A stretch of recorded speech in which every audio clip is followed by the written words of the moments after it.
नमस्कार। दृष्टि आईएएस की पीटी रिवीजन क्लास में आपका स्वागत है। जैसा कि आपको पता ही है कि आगामी समय में परीक्षाएं कुछ आने वाली हैं और उसमें भी सिविल सेवा की परीक्षा बहुत ही महत्वपूर्ण रहने वाली है।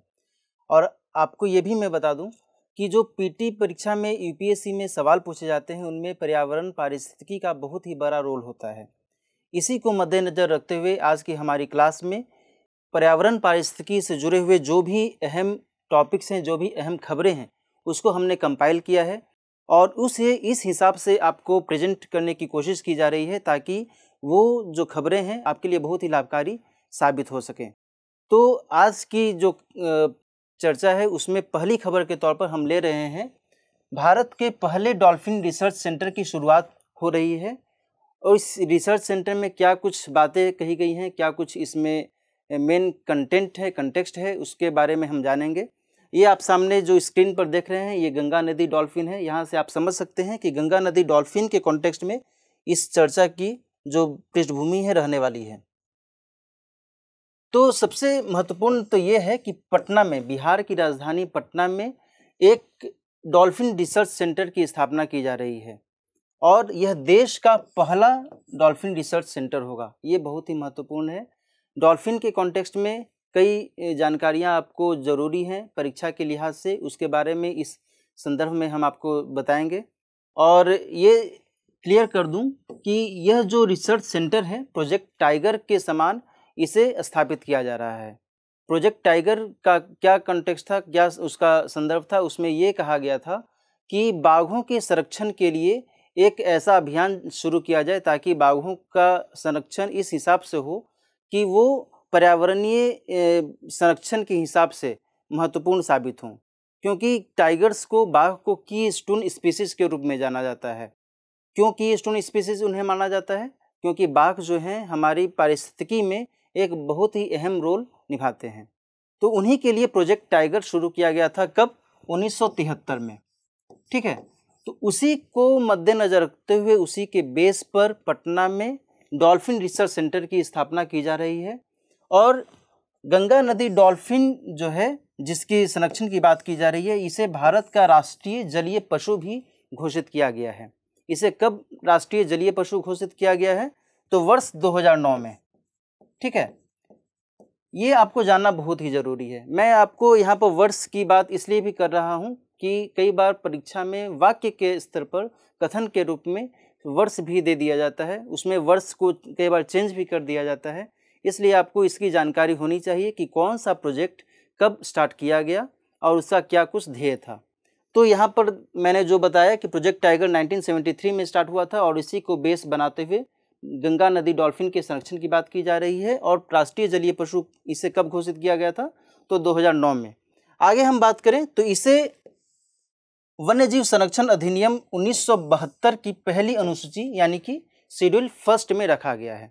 यहाँ पर एक और ईस्वी आ गया है, वन्यजीव संरक्षण अधिनियम 1972। तो यहाँ पर ये ध्यान रखना होगा, कई बार आपको मिलान करने के लिए भी दिया जाता है कि ये अधिनियम कब लागू किया गया या फिर ये अधिनियम किस वर्ष से शुरू हुआ, इस अधिनियम में कितनी अनुसूचियाँ हैं। तो इस हिसाब से आपको ध्यान रखना होगा कि वन्यजीव संरक्षण अधिनियम 1972 की पहली अनुसूची में गंगा नदी डॉल्फिन को शामिल किया गया है। और इसके साथ साथ मैं आपको और भी बता दूं कि इस अधिनियम में कुल 6 अनुसूचियां हैं। ठीक है। तो यदि कभी सेंटेंस में पूछा जाए कि कितनी अनुसूचियां हैं इस अधिनियम में, तो कुल 6 अनुसूचियां हैं, जिनमें से पहली अनुसूची में, फर्स्ट अनुसूची में इसे शामिल किया गया है। इसकी विशेषता क्या है इस अनुसूची की? क्योंकि गंगा नदी डॉल्फिन जो है IUCN की रेड लिस्ट में इंडेंजर्ड कैटेगरी में शामिल है और अनुसूची 1 में, फर्स्ट अनुसूची में इंडेंजर्ड स्पीसीज को ही रखा जाता है। इस कारण से गंगा नदी डॉल्फिन पहली अनुसूची में शामिल की गई है। और आगे हम बात करें तो गंगा नदी डॉल्फिन के अलावा भी पूरे विश्व में कई प्रकार के डॉल्फिन होती हैं, जैसे कि यांगजी, सिंधु, इरावदी, अमेजन नदी डॉल्फिन। और ये भी मैं बता दूं कि यांगजी नदी डॉल्फिन जो है ये विलुप्त हो चुकी है। विलुप्त यानी कि एक्सटिंक्ट, उसे अंग्रेजी में एक्सटिंक्ट कहा जाता है। तो गंगा नदी डॉल्फिन के अलावा जो ये डॉल्फिन्स हैं इनके बारे में भी आपसे सवाल पूछे जा सकते हैं, क्योंकि जिस हिसाब से परीक्षा में सवाल बन रहे हैं, और आईएएस परीक्षा की यदि बात की जाए मुख्य तौर पर, तो जिस हिसाब से सवाल बन रहे हैं उसमें आपको ये ध्यान रखना होगा कि यदि किसी पार्टिकुलर स्पीशीज के बारे में जानकारी पूछी जा रही है, जानकारी यदि आपको है, तो उसके अन्य जो भी कॉन्टेक्स्ट हैं उसके बारे में भी आपको पता होना चाहिए। इसलिए ये बेहतर है जानना कि गंगा नदी डॉल्फिन के अलावा भी कौन कौन सी डॉल्फिन हैं और इनकी खास विशेषता यदि मैं आपको बताऊं तो यांगजी के बारे में तो मैंने आपको बता ही दिया कि ये एक्सटिंक्ट है। दूसरा, सिंधु नदी डॉल्फिन, इरावदी नदी डॉल्फिन और अमेजन नदी डॉल्फिन, ये तीनों जो डॉल्फिन्स हैं ये भी इंडेंजर्ड यानी संकटापन्न श्रेणी में ही शामिल हैं।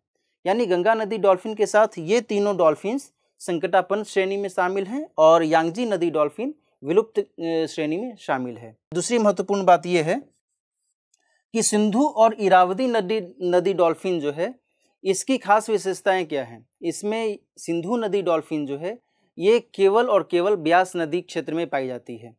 क्योंकि कन्फ्यूजन क्रिएट करने के लिए सवाल में आपसे पूछा जा सकता है कि सिंधु नदी डॉल्फिन झेलम, चिनाब, ब्यास, सतलज में भी पाई जाती है, सिंधु नदी में भी पाई जाती है।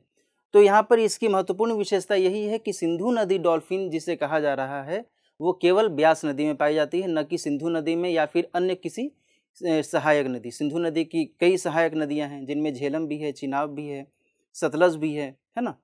तो इनके अलावा केवल ब्यास नदी में पाई जाती है ये डॉल्फिन। और इरावदी डॉल्फिन की बात करें तो इरावदी डॉल्फिन भारत में ओडिशा के चिल्का झील में पाई गई है। हाल में इसके बारे में जानकारी मिली थी। जबकि इरावदी नदी के बारे में जाना जाता है कि इरावदी नदी म्यांमार से होते हुए बहती है, लेकिन भारत में इस डॉल्फिन का पाया जाना एक बहुत महत्वपूर्ण उपलब्धि है। इसके बारे में आपको जानना चाहिए। और अमेजन नदी डॉल्फिन के बारे में मैंने बता ही दिया कि ये संकटापन्न श्रेणी में ये भी शामिल है। आगे हम देखते हैं, आगे हम बात करें तो गंगा नदी डॉल्फिन जो है भारत के अलावा नेपाल और बांग्लादेश, इन दोनों देशों में भी पाई जाती है।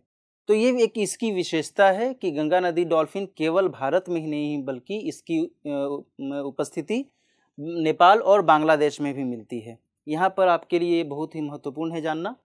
और एक और महत्वपूर्ण बात है इससे जुड़ा हुआ, वो ये है कि इको लोकेशन एक पद्धति है, इसका इस्तेमाल करती है ये डॉल्फिन। किस चीज़ के लिए? भोजन के लिए। इसमें क्या होता है कि ये आवाज़ निकालती है और आवाज़ का जो परावर्तन होता है, जो रिफ्लेक्शन होता है, उस रिफ्लेक्शन से इसे पता चलता है कि हाँ आगे कोई खाद्य सामग्री, कोई ऐसी मछली है जिसे वो अपना भोजन के रूप में ले सकती है या नहीं, उसके बारे में उसे एक आभास मिलता है। तो इको लोकेशन पद्धति के हिसाब से उसके माध्यम से ये अपना भोजन तलाशती है। और इको लोकेशन पद्धति के बारे में मैं और आपको बता दूं कि इस पद्धति का इस्तेमाल गंगा नदी डॉल्फिन के अलावा जो चमगादड़ होते हैं, जो व्हेल होती है और जो कुछ खास प्रकार के छछूंदर होते हैं, वो भी इस पद्धति का इस्तेमाल करते हैं भोजन की तलाश के लिए।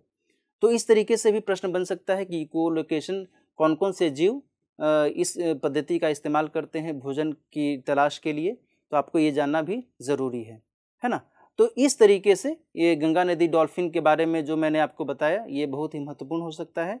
आगे हम दूसरी खबर की ओर रुख करते हैं। दूसरी खबर है मानव वन्यजीव संघर्ष। मानव वन्यजीव संघर्ष को लेकर के कई बार खबरें आती हैं कि कोई हाथी दुर्घटनाग्रस्त हो गया या फिर बाघ किसी खेत में चला गया, उसके कारण लोग घायल हो गए, लोगों को मार भी दिया इन जानवरों ने। इस तरीके से या फिर कई बार इस तरीके की खबरें आने से ये चिंता वाली बात सामने आई है कि आखिर इसका क्या कुछ उपाय किया जाए। इसी के कॉन्टेक्स्ट में ये खबर ली गई है कि WWF यानी कि world wide fund for nature और यूनेप यानी कि यूनाइटेड नेशंस एनवायरनमेंट प्रोग्राम, इन दोनों ने मिलकर एक रिपोर्ट दी है। उस रिपोर्ट के हिसाब से ये कहा जा रहा है कि जो मानव वन्यजीव संघर्ष बढ़ रहा है उसके कारण जो महत्वपूर्ण प्रजातियां हैं उनका खतरा मंडराने लगा है। वो जो है हो सकता है कि कुछ दिनों में संकटापन्न स्थिति में आ जाए या फिर समाप्त हो जाए। तो इन स्थितियों को मद्देनजर रखते हुए एक रिपोर्ट पेश की गई है। किसके द्वारा? WWF और यूनेप के द्वारा, यूनाइटेड नेशंस एनवायरनमेंट प्रोग्राम के द्वारा। इसमें एक कहा गया है, रिपोर्ट में कहा गया है कि बाघ, तेंदुआ, हाथी, पोलर बियर जैसे जो महत्वपूर्ण विशेष प्रकार के जानवर होते हैं, इनके ऊपर काफ़ी ज़्यादा असर हो सकता है इस स्थिति का। मानव वन्यजीव संघर्ष का इन जानवरों पर खासा असर पड़ सकता है, इसका असर हाथियों पर पड़ सकता है। तो ऐसी स्थिति में क्या किया जाना चाहिए, क्या कुछ उपाय होने चाहिए, इस पर एक महत्वपूर्ण सवाल बनता है। भारत में जहाँ तक बात की जाए, भारत में सबसे ज़्यादा मानव वन्यजीव संघर्ष की बात कही गई है रिपोर्ट में, और इसके लिए, इस संघर्ष को समाप्त करने के लिए, इस संघर्ष को थोड़ा सा मिनिमाइज़ करने के लिए, रिड्यूस करने के लिए असम के शोनितपुर मॉडल का जिक्र किया गया है। असम का जो शोनितपुर एक ज़िला है, उस ज़िले में मानव वन्यजीव संघर्ष को लेकर के कुछ कार्य किए गए और इसके माध्यम से मानव वन्यजीव संघर्ष को कम करने की कोशिश की गई है। तो सवाल आपसे पूछा जा सकता है या बन सकता है कि आखिर शोनितपुर मॉडल क्या है, किस कॉन्टेक्स्ट में इसका उपयोग किया जा सकता है, तो इसलिए हमने इसे खबर के रूप में लिया है। शोनितपुर मॉडल की बात करें तो WWF India, world wide fund for nature India ने इस मॉडल को विकसित किया था। और इसमें है क्या कि शोनितपुर ज़िले के आसपास के जो स्थानीय लोग हैं, उनकी मदद ली गई है राज्य वन विभाग के द्वारा, और उनके माध्यम से इस प्रकार की स्थितियों से निपटने की कोशिश की जा रही है। जैसे मैं आपको उदाहरण के तौर पर बताऊं कि हाथियों को बचाने के लिए और हाथियों को मनुष्य की किसी भी गतिविधि से बचाने के लिए, उन्हें खेत में जाने से मना करने के लिए ऐसा किया जा रहा है कि खेत के आसपास या फिर गांव के आसपास बहुत ही कम लागत में और बिना झटके वाले, बिना इलेक्ट्रिक शॉक वाले जो इलेक्ट्रिक फेंसिंग होती है, उसका इस्तेमाल किया जा रहा है इस मॉडल के ज़रिए, है ना। तो इस हिसाब से हाथियों का भी बचाव किया जा सकता है, और लोग और हाथियों के बीच जो एक संघर्ष की स्थिति हो सकती है, टकराव की स्थिति हो सकती है, उसे कम करने की भी कोशिश की जा रही है इसके माध्यम से। इस लिहाज से शोनितपुर मॉडल बहुत ही महत्वपूर्ण हो गया है। तो ये बहुत ही आपके लिए उपयोगी हो सकता है जानना। एक और बात आपको यहाँ पर मैं बता दूं कि इस पूरे कार्य में इस मॉडल के माध्यम से कुछ प्रशिक्षित हाथियों का इस्तेमाल किया जाता है, जो कि ट्रेंड होते हैं। उन हाथियों को क्या कहा जाता है, उन्हें कुनकी कहा जाता है ना। कुनकी के रूप में उन्हें जाना जाता है। इन ट्रेंड एलिफेंट्स का इस्तेमाल किया जाता है ताकि वो इस हिसाब से हाथियों का झुंड यदि आक्रमण कर चुका है किसी गांव में या किसी खेत में, उनका झुंड आ गया है, तो इन ट्रेंड एलिफेंट्स के माध्यम से, प्रशिक्षित हाथियों के जरिए उन हाथियों के झुंड को किसी दूसरे डायरेक्शन में मूव ऑन करवाया जाए, उनको वहाँ से हटाया जाए। तो ये मॉडल इस लिहाज से बहुत ही महत्वपूर्ण है। हम आगे बात करते हैं। अच्छा, यहाँ पर मैं आपको और बता दूं कि मानव वन्यजीव संघर्ष के लिहाज से यहाँ पर मैंने एक मैप के थ्रू आपको बताने की कोशिश की है कि एक एलिफेंट कॉरिडोर की बात आती है, यानी हाथी गलियारा। हाथी गलियारा क्या है?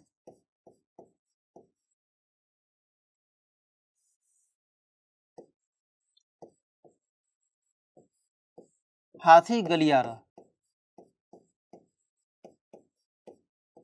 यहाँ पर आप देख रहे होंगे कि एक वन क्षेत्र है यहाँ पर और एक वन क्षेत्र है यहाँ पर, और बीच में एक सड़क है। तो हाथी का जो झुंड होता है वो एक तरफ से दूसरी तरफ जाता है ना। तो बीच में जो सड़क है, इस सड़क को इसको क्रॉस करना पड़ता है। तो इसके लिहाज से ये कॉरिडोर के रूप में काम करता है, इस माध्यम से ये कॉरिडोर के रूप में काम करता है।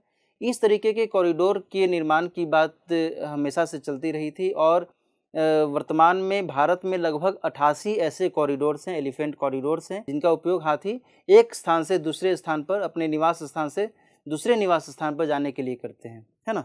तो ये आपके लिए जानना जरूरी होगा कि एलिफेंट कॉरिडोर्स क्या है, उनका क्या कॉन्सेप्ट है, और भारत में कितने एलिफेंट कॉरिडोर्स हैं। तो लगभग 88 एलिफेंट कॉरिडोर्स अभी तक विकसित हुए हैं। एक और बात मैं आपको बता दूं, जब हाथियों की बात हो रही है तो हाथियों के संरक्षण के लिए, जिस तरीके से बाघों के संरक्षण के लिए प्रोजेक्ट टाइगर 1973 में शुरू किया गया था, उसी तरीके से हाथियों के संरक्षण के लिए प्रोजेक्ट एलिफेंट शुरू किया गया था। प्रोजेक्ट एलिफेंट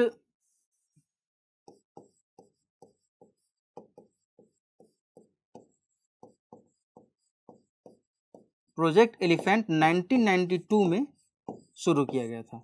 ठीक है, तो हाथियों के संरक्षण के हिसाब से इस तरीके की कुछ गतिविधियां की जा रही हैं ताकि हाथियों का जहां एक तरफ संरक्षण भी हो, वो अपने नेचुरल लाइफ को जी सकें और साथ ही मानव वन्यजीव संघर्ष की जो स्थिति उत्पन्न हो सकती है उससे भी छुटकारा मिल सके। ठीक है, तो ये इस खबर में इतना ही। आगे हम किसी और खबर की ओर देखते हैं।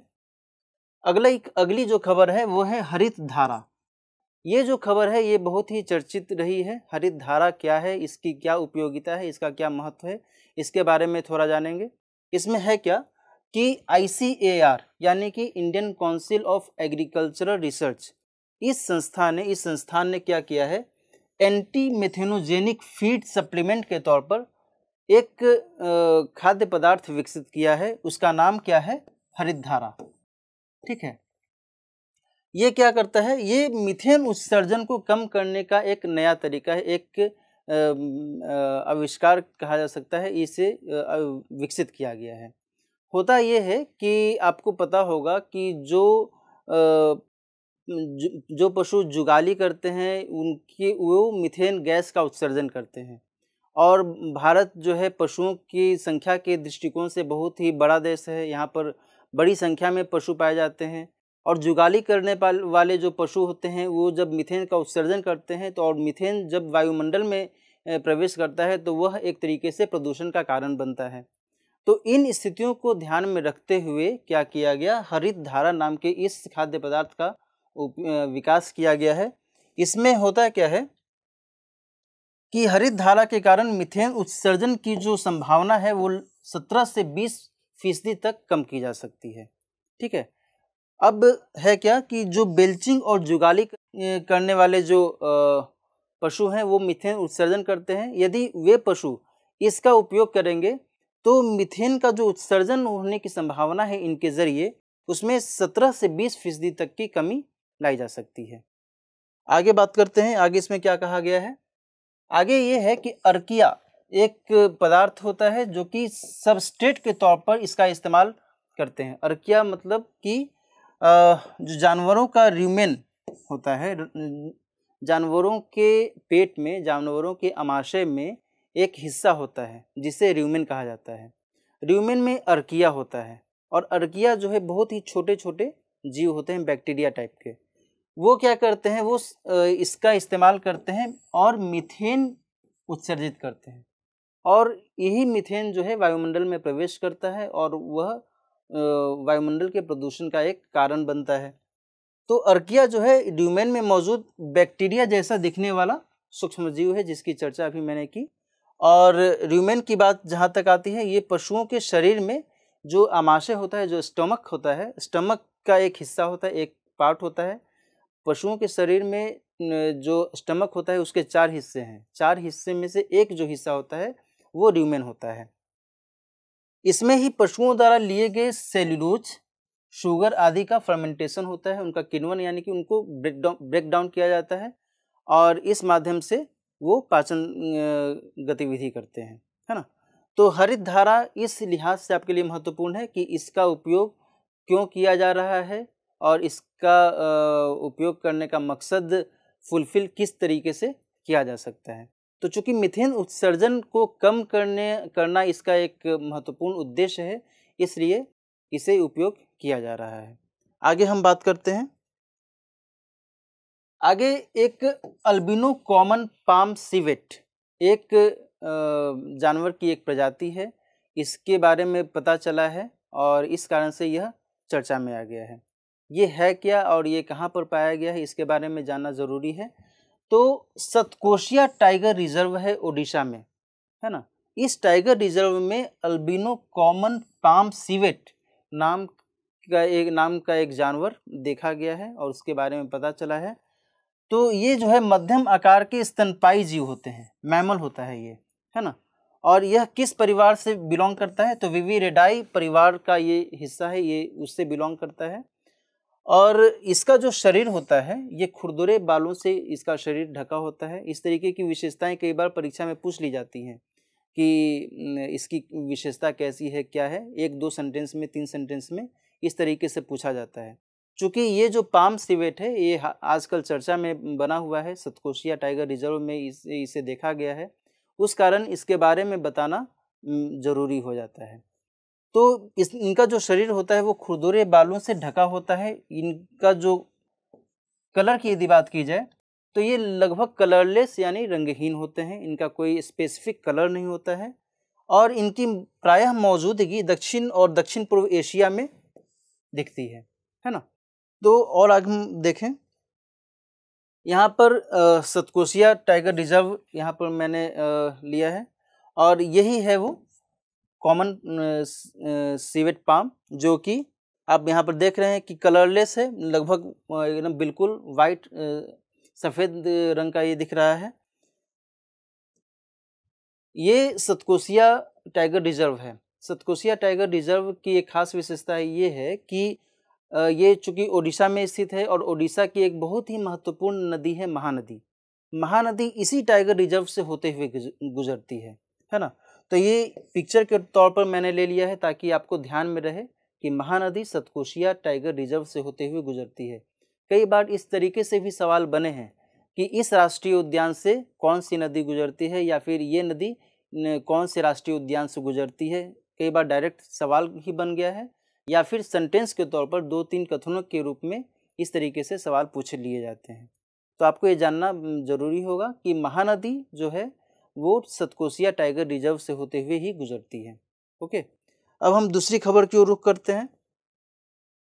अगला है हिम नदीय झील एटलस यानी कि glacial lake Atlas. Glacial lake Atlas को लेकर के एक रिपोर्ट आई है, इस रिपोर्ट के कारण यह चर्चा में है। इसमें जानेंगे इस खबर में कि ग्लेशियल लेक क्या होता है और इस रिपोर्ट में क्या कुछ बातें कही गई हैं। आगे देखते हैं। गंगा बेसिन की हिम नदीय झीलों का एक एटलस जारी किया गया है ना। इसकी लगभग 4707 ग्लेशियल लेक्स का मैप तैयार किया गया है और गंगा नदी बेसिन में गंगा नदी बेसिन की यदि बात की जाए तो गंगा और इसकी जो भी सहायक नदियों का प्रवाह क्षेत्र है उसे गंगा नदी बेसिन के रूप में जाना जाता है। इस मैप के लिए, इस एटलस की मैपिंग करने के लिए किसका उपयोग किया गया? इसके लिए रिसोर्ससैट 2 RS2 के जरिए मैपिंग की गई है। ग्लेशियर लेक्स से संबंधित जानकारी इसके जरिए मिल सकेगी, है ना। अब हम आगे देखते हैं कि आखिर इसमें क्या कुछ महत्वपूर्ण बात है। इसमें ग्लेशियल लेक आउटबर्स्ट फ्लड, ये बहुत ही महत्वपूर्ण है। यहाँ पर जानना होगा कि GLOF ये क्या होता है और GLOF की बात यदि करें तो होता ये है कि मान लिया जाए कि ये एक ग्लेशियर है ना। ग्लेशियर यानी हिमनद। ये हिमनद यदि प्रदूषण के कारण या फिर किसी अन्य वजह से यदि ये ग्लेशियर पिघलता चला जाता है तो पिघलेगा तो फिर क्या बनेगा? पानी बनेगा। तो हो सकता है कि एक समय ऐसा है जिसमें कि ये ग्लेशियर पिघल करके यहाँ से खिसक कर यहाँ चला गया और ये जो रीजन है, ये पार्टिकुलर रीजन झील में या फिर एक पानी के वाटर बॉडी के रूप में कन्वर्ट हो जाए और यह जो वाटर बॉडी है इसी को लेक यानी ग्लेशियर लेक की संज्ञा दी जाती है। यदि इस लेक में पानी बहुत अधिक हो जाता है या फिर अन्य वजहों से भी यहाँ पर पानी की मात्रा अधिक हो जाती है और यह पानी बहुत तेज़ी से नीचे की ओर फ्लो करने लगता है तो वह जो स्थिति है वह फ्लड वाली स्थिति पैदा हो जाती है। इस कारण से इसे कहा जाता है ग्लेशियर लेक आउटबर्स्ट फ्लड, क्योंकि इसके चारों कृत्रिम बांध जनरली बनाए जाते हैं। यदि वो बांध टूट जाता है, पानी का फ्लो जो है उस बांध को तोड़ देता है तो बाढ़ जैसी स्थिति पैदा हो जाती है। आपको पता होगा कि बीते फरवरी माह में उत्तराखंड में इसी तरह की एक स्थिति पैदा हुई थी, जबकि नंदा देवी ग्लेशियर लेक से बांध टूट गया था और एक बहुत बड़ी त्रासदी हो गई थी, है ना। तो GLOF यानी कि ग्लेशियर लेक आउटबर्स्ट फ्लड जो है ये आपको कॉन्सेप्ट समझना होगा कि ये है क्या, और इस तरीके से सवाल पूछा भी जा सकता है कि GLOF जो ये है टर्म है इसका उपयोग कहाँ होता है और ये क्यों महत्वपूर्ण है। तो इस लिहाज से यह खबर आपके लिए ज़रूरी हो जाती है। आगे हम खबर की बात करते हैं लिडार सर्वे रिपोर्ट। लिडार यानी light detection and ranging. Light detection and ranging के माध्यम से एक सर्वे किया गया है। उसमें ये पता लगाने की कोशिश की गई है कि वन क्षेत्र जो होते हैं वहाँ पर पानी की उपलब्धता कितनी है, कैसी है ना। क्योंकि वन क्षेत्र में जो जानवर रहते हैं, जो जंगली पशु रहते हैं, उनको जीवन जीने के लिए पानी की आवश्यकता है। और वन क्षेत्र में किस क्षेत्र में पानी ज़्यादा है, कहाँ पर पानी नहीं है, यह पता लगाना बहुत ही मुश्किल होता है। इसके लिए इस तकनीक का इस्तेमाल किया गया है, लिडार, जिसे हम LIDAR के रूप में जानते हैं। कम पानी वाले वन क्षेत्रों में भूजल की मात्रा बढ़ाई जाए, इसका उद्देश्य यही है कि जब इस माध्यम से पता चलेगा कि इस पार्टिकुलर रीजन में, किसी भी वन के पार्टिकुलर रीजन में यदि पानी की मात्रा कम है, पानी की उपलब्धता नहीं है, तो वहाँ पर पानी की उपलब्धता सुनिश्चित कराई जाए, ताकि जो वन्य जीव हैं वो जीवन जीने के लिए पानी का उपयोग सही तरीके से कर सकें। मानव पशु संघर्ष में भी कमी आएगी। इसके माध्यम से जाहिर सी बात है कि यदि जंगली जानवर पानी की तलाश में, पानी पीने के लिए यदि किसी आसपास के गांव में चले जाते हैं या फिर आसपास के ऐसी जगह पर चले जाते हैं जहां पर कि लोग किसी नदी का इस्तेमाल करते हैं अपने किसी कार्य के लिए, तो ऐसे में मानव वन्य जीव संघर्ष की स्थिति पनप सकती है। तो इस तकनीक के इस्तेमाल से यह जो एक स्थिति उत्पन्न हो सकती है, इसको कम करने की भी कोशिश की जा सकती है। मिट्टी और जल संरचना की भी सिफारिश इसके माध्यम से की जाने की बात की जा रही है ना। तो लिडार सर्वे रिपोर्ट में यही 2-3 बातें कही गई हैं और हम आगे बढ़ते हैं नेक्स्ट खबर की तरफ। नेक्स्ट खबर है ब्लैक कार्बन। कार्बन के कई सारे रूप होते हैं, उनमें एक ब्लैक कार्बन बहुत ही न्यूज़ में रहता है। ब्लैक कार्बन कैसे उत्पन्न होता है, इसके क्या कुछ प्रभाव हो सकते हैं पर्यावरण पर, इससे जुड़ा हुआ सवाल बन सकता है। तो आइए जानते हैं इसमें क्या है। सिंधु गंगा के मैदान में ब्लैक कार्बन की स्थिति को देखते हुए ये कहा जा रहा है कि यह जो क्षेत्र है, सिंधु गंगा का जो क्षेत्र है, वह ब्लैक कार्बन से बुरी तरह प्रभावित हो सकता है। डीजल, कोयला और जो बायोमास फ्यूल होते हैं उनके अपूर्ण दहन मतलब यदि वो ठीक से जलाए नहीं गए, ठीक से उनका दहन नहीं हुआ, तो इससे जो अपशिष्ट के रूप में ब्लैक कार्बन उत्सर्जित होता है, वह ब्लैक कार्बन वायुमंडल को प्रदूषित कर सकता है। तो इस लिहाज से यह जो पॉइंट है आपके लिए महत्वपूर्ण हो सकता है। पहला तो ये कि कहाँ पर तो सिंधु गंगा के मैदान वाले क्षेत्र में ब्लैक कार्बन की जो स्थिति है वह इस क्षेत्र को बुरी तरीके से प्रभावित कर सकती है। दूसरा, डीजल, कोयला और अन्य बायोमास ईंधन के अपूर्ण दहन से इसकी उत्पत्ति होती है, तो यहाँ पर ये महत्वपूर्ण होगा। तीसरा ये कि कार्बन डाइऑक्साइड की तुलना में इसका जो हीटिंग इफेक्ट है वो कई गुना ज़्यादा होता है। माना जाता है कि लगभग 460 से लेकर के 1500 गुना तक इसका हीटिंग इफेक्ट ज़्यादा होता है। तो ब्लैक कार्बन जो है कार्बन डाइऑक्साइड की तुलना में कहीं अधिक नुकसानदेह साबित हो सकता है, ये एक महत्वपूर्ण बात है।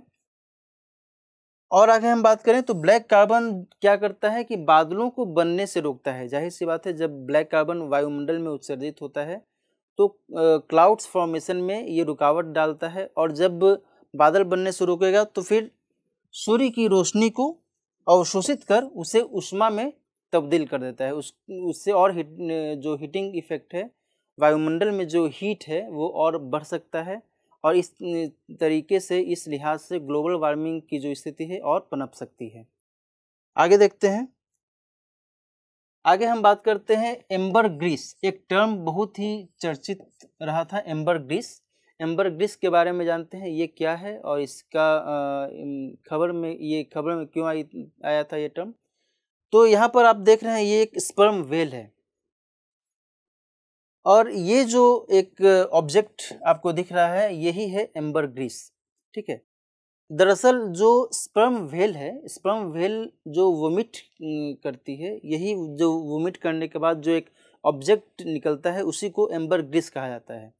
लेकिन इसका वैश्विक बाजार में बहुत ही डिमांड है, इस कारण से ये चर्चा में है। क्यों चर्चा में है भाई? तो अभी हाल ही में लगभग 9 किलोग्राम एम्बर ग्रीस जब्त करने का एक मामला आया था, जो मैंने अभी बताया भी कि एम्बर ग्रीस का वैश्विक बाजार में बहुत डिमांड है। डिमांड क्यों है? क्योंकि इसका उपयोग परफ्यूम मार्केट, पारंपरिक दवाओं और मसाले के रूप में किया जाता है। ठीक है, और ये चूँकि बहुत ही दुर्लभ रहता है, इसका मिलना बहुत ही दुर्लभ है, तो इस कारण से इसकी डिमांड ज़्यादा है और इसकी कीमत भी बहुत ज़्यादा है। माना जाता है ये इतना अधिक कीमती होता है कि इसे तैरता हुआ सोना भी कहते हैं, है ना। तो इस तरीके से सवाल आपसे पूछे जा सकते हैं कि एम्बरग्लिस क्या है, इसकी क्या उपयोगिता है, तैरता हुआ सोना किसे कहते हैं। इस तरीके से आपसे सवाल के रूप में प्रश्न पूछा जा सकता है। आगे देखें तो एम्बरग्लिस के लिए अवैध रूप से स्पर्म व्हेल के शिकार का भी खतरा देखा जा रहा है। जाहिर सी बात है कि भाई जो सोर्स है, स्पर्म व्हेल ही तो सोर्स है इसका, तो स्पर्म व्हेल का शिकार यदि किया जाएगा तो इस प्रजाति को नुकसान हो सकता है। यह प्रजाति फिर हो सकता है कि इंडेंजर्ड हो जाए और फिर एक्सटिंक्ट की श्रेणी में भी चला जाए। स्पर्म व्हेल को कैशलोट भी कहा जाता है। ठीक है, दूसरा है कि स्पर्म व्हेल दांतेदार व्हेल की प्रजाति में सबसे बड़ी होती है। ये इसकी एक विशेषता है कि दांतेदार प्रजाति की जो व्हेल है उसमें सबसे बड़ी होती है स्पर्म व्हेल, और इसकी उपस्थिति सामान्य तौर पर समशीतोष्ण और उष्णकटिबंधीय वाटर बॉडीज में ये पर्याप्त मात्रा में, पर्याप्त संख्या में स्पर्म व्हेल मिलती है। तो एम्बरग्लिस के रूप में आपको जानना होगा कि एम्बरग्लिस क्या है और इसकी उपयोगिता क्या है और इसका सोर्स क्या है। तो इसका सोर्स स्पर्म व्हेल है, और इसकी उपयोगिता के बारे में मैंने आपको बता ही दिया कि परफ्यूम मार्केट में या फिर पारंपरिक दवाओं के निर्माण में, मसाले में इसका उपयोग किया जाता है। तो इस लिहाज से यह टर्म आपके लिए महत्वपूर्ण हो सकता है।